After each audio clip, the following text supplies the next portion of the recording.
सुंदर नाम का एक गांव था। उस गांव में एक शीतल नाम की लड़की अपनी माँ गोमती और पिता रामलाल के साथ रहती थी। शीतल स्वभाव से बहुत अच्छी और गुणी लड़की थी, पर उसके माता पिता उसकी शादी को लेकर बहुत परेशान रहते थे, क्योंकि उसमें एक कमी थी। शीतल के कम और छोटे बालों की वजह से सभी लड़के उसे नापसंद कर जाते थे। और तो और गांव में सभी लोग उसे गंजी गंजी बोलकर चिढ़ाते थे। एक दिन शीतल नदी से मटके में पानी भरकर ला रही होती है, तभी कुछ लड़कियां उसे चिढ़ाने लगती हैं।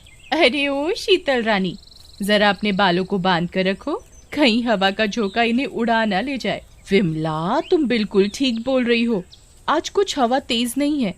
अच्छा शीतल, बुरा ना मानो तो एक बात बोलूं, देखने में तो तुम ठीक ठाक हो, पर जो भी लड़का आता है तुम्हें देखने, वो मना क्यों कर जाता है? अरे दिखाई नहीं देता क्या? इसके जो लंबे लंबे बाल है ना, उसकी वजह से। विमला और मंजू शीतल को बहुत चिढ़ाती हैं और जोर जोर से हंसती हुई वहां से चली जाती हैं। शीतल जब रोती हुई घर पहुंचती है तो माँ पूछती है, क्या हुआ शीतल बेटी, क्यों रो रही हो? माँ, अब बिल्कुल नहीं सहा जाता, गांव की सभी लड़कियां मुझे बहुत चिढ़ाती हैं। माँ, मेरे बाल औरों जैसे क्यों नहीं है? माँ, तुम्हारे बाल भी तो इतने लंबे और काले हैं, फिर मेरे क्यों नहीं? चुप हो जा मेरी बच्ची, ये तेरे बाल हमेशा से ऐसे नहीं थे। जब तुम बहुत छोटी थी तब तुम्हें एक बीमारी ने पकड़ लिया था, बस उस बीमारी की वजह से तुम्हारे सभी बाल झड़ गए। माँ, गांव के सभी लोग मुझे गंजी गंजी बोलकर चिढ़ाते हैं, तो मुझे बिल्कुल अच्छा नहीं लगता। अच्छा माँ, अभी मेरा मन कुछ अच्छा नहीं है तो मैं थोड़ी देर के लिए नदी पर जाती हूँ, जल्दी वापस आ जाऊंगी। ठीक है बेटी, जाओ, तब तक तुम्हारे बापू भी काम से घर आ जाएंगे। गांव की लड़कियों की बातों से शीतल का मन बहुत दुखी होता है। वो नदी किनारे जाकर बैठ जाती है और पानी में अपनी छाया देखकर बहुत रोती है। रोते हुए उसके आंसू नदी में टप टप कर गिर रहे थे। तभी नदी से एक चुड़ैल प्रकट होती है। क्यों रो रही हो बेटी? कौन? तुम तो चुड़ैल हो, मुझे मत मारो, मैं पहले से ही बहुत दुखी हूँ। मत रो बेटी, मैं तुझे कोई नुकसान नहीं पहुँचाऊंगी। क्या बात है, मुझे बताओ। शीतल चुड़ैल को सारी बात बता देती है। अच्छा, तो ये बात है बेटी, तुम दिल की बहुत अच्छी हो। अब तुम्हें दुखी होने की कोई जरूरत नहीं, क्योंकि तुम्हारी इस समस्या का हल मेरे पास है। मेरे इन बालों वाली समस्या का हल किसी के पास नहीं है। मेरे बाल कभी ठीक नहीं हो सकते, और मुझे पता है कि तुम भी यहाँ मेरा मजाक उड़ाने आई हो। नहीं नहीं, मेरी बात का यकीन करो बेटी, मैं औरों जैसी चुड़ैल नहीं हूँ। मेरे अच्छे व्यवहार की वजह से एक ऋषि ने मुझे वरदान में एक जादुई कंघी दी थी। देखो जरा मेरे ये बाल कितने लंबे और काले हैं, ये उसी जादुई कंघी की वजह से है। हाँ, तुम्हारे बाल बहुत सुंदर हैं, क्या तुम मेरे बाल ठीक कर दोगी? हाँ हाँ, क्यों नहीं। चुड़ैल अपनी जादुई कंघी से शीतल के बाल काटने लगती है। जैसे जैसे शीतल के बालों में कंघी जाती, उसके बाल लंबे होते जाते। देखते ही देखते शीतल के बाल उसके घुटनों तक आ गए। ये तो कमाल हो गया, मेरे बाल कितने लंबे और काले हो गए। पूरे गांव में इतने लंबे बाल किसी के भी नहीं होंगे।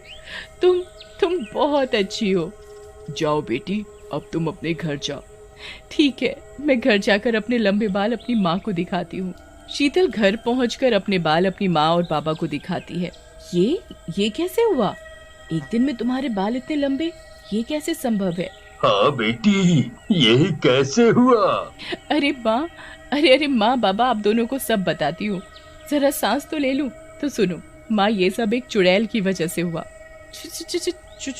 चुड़ैल? मैं कुछ समझी नहीं।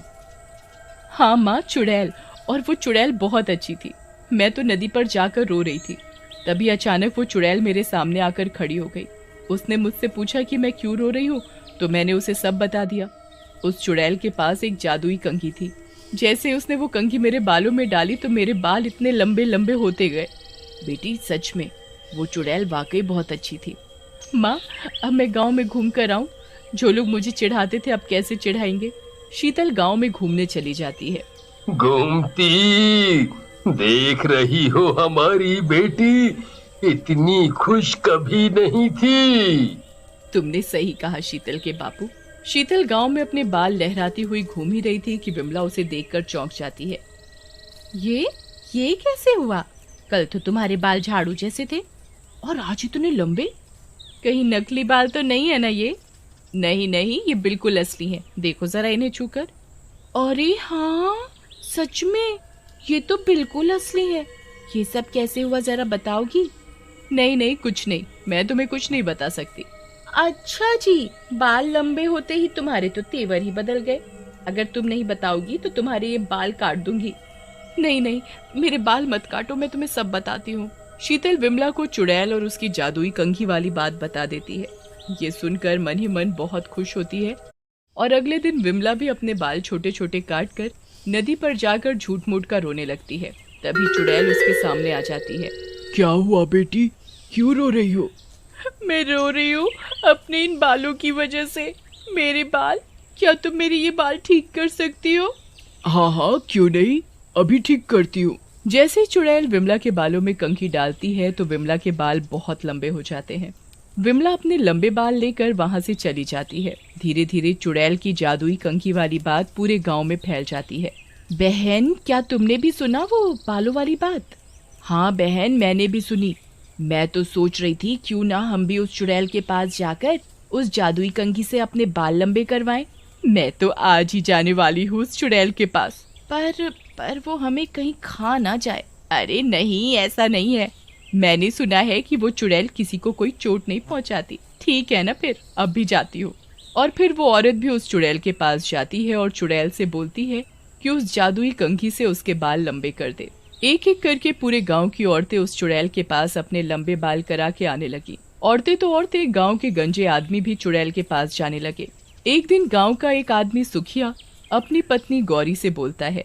गौरी, मेरे दिमाग में एक तरकीब सूझ रही है तुम्हारे इन बालों को लेकर। अजी, आप क्या बोल रहे हैं? मेरी तो कुछ समझ में नहीं आ रहा। अरे, मैं ये कहना चाहता हूँ कि क्यों ना मैं तुम्हारे ये बाल काट कर शहर में बेच कर आऊं।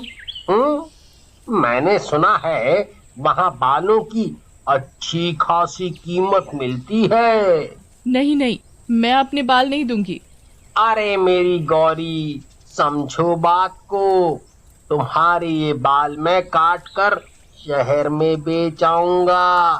तुम दोबारा उस चुड़ैल के पास जाकर अपने बाल लंबे करा लेना।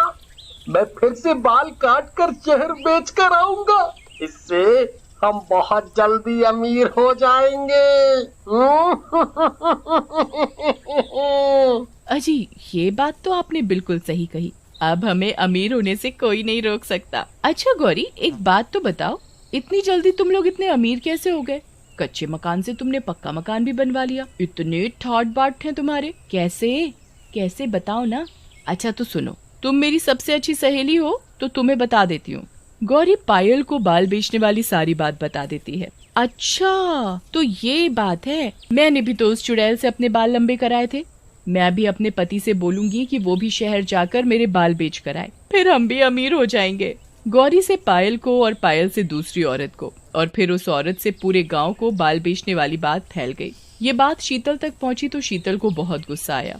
तभी वो उस कंघी करने वाली चुड़ैल के पास गई और उसे बोली, ये भी जो भी गांव में हो रहा है वो सही नहीं है। गांव के सभी लोग तुम्हारा गलत फायदा उठा रहे हैं। बेटी क्या हुआ, और तुम इतने गुस्से में क्यों दिख रही हो? कौन मेरा फायदा उठा रहा है, कुछ बताओ तो। शीतल चुड़ैल को सब बता देती है कि पूरे गांव के लोग उसके पास जादुई कंघी से बाल लंबे कराकर ले जाते हैं और शहर में बेच आते हैं। वो बार बार उसके पास आते हैं और तो और गांव के सभी आदमी अपना काम धंधा छोड़कर इसी काम में लग गए हैं, जिसकी वजह से सभी लोग आलसी हो गए। ये सब मेरी वजह से हुआ है। मैंने ही विमला को बताया था तुम्हारे बारे में।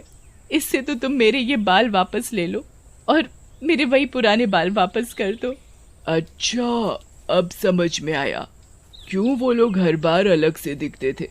बेटी, इसमें तुम्हारी कोई गलती नहीं, पर अब गांव वालों को सबक सिखाने का वक्त आ गया है। बेटी अब तुम जाओ, इन सबको तो मैं देख लूंगी। चुड़ैल फिर क्या करती है गांव वालों के साथ? कोई भी आदमी या औरत चुड़ैल के पास जाता अपने लंबे बाल कराने तो चुड़ैल अपनी जादुई कंघी से उन सब के बाल तो काटती, पर कंघी का उन सब पर उल्टा असर होने लगा। उन सब के सिर के बालों की जगह पूरे शरीर में बाल उगने लगे थे, मुंह पर, हाथों में, पैरों में। अरे अरे अरे, ये मुझे क्या हो गया? ये मेरे शरीर पर इतने बाल कैसे हो गए? अरे भाई, ये देखो, मेरे शरीर पर भी बाल और मेरी पत्नी के शरीर पर भी। हाय रे, मेरे इतने सुंदर बदन पर ये भालू जैसे बाल कैसे उगाए? पूरे गांव के लोग एक जगह इकट्ठे हो जाते हैं। अरे भाइयों, ये सब हमारे साथ क्या हो रहा है? तभी वहाँ शीतल आ जाती है। ये सब तुम्हारी अपनी वजह से हो रहा है। तुम सबके बाल बेचने वाली बात उस चुड़ैल को पता चल गई। तुम सबने उसकी कंघी का गलत फायदा उठाया। चुड़ैल ने तुम सबको ये सजा दी है। शीतल बेटी, हम सबसे बहुत बड़ी गलती हो गई, हमें माफ कर दो। माफी मुझसे नहीं, उस चुड़ैल से मांगो जाकर। हाँ हाँ भाइयों, सब चलो, शीतल सही बोल रही है, हम सबको चुड़ैल से माफी मांगनी चाहिए। सभी गांव वाले उस चुड़ैल के पास जाते हैं और उससे माफी मांगते हैं। तुम सबको अपनी गलती का एहसास हो गया है, इसलिए मैं तुम सबको माफ करती हूँ। सभी गांव वाले पहले की तरह हो जाते हैं। अब उनके शरीर से सारे बाल हट चुके थे। वो चुड़ैल भी वहाँ से चली जाती है और फिर कभी नहीं दिखती वहाँ।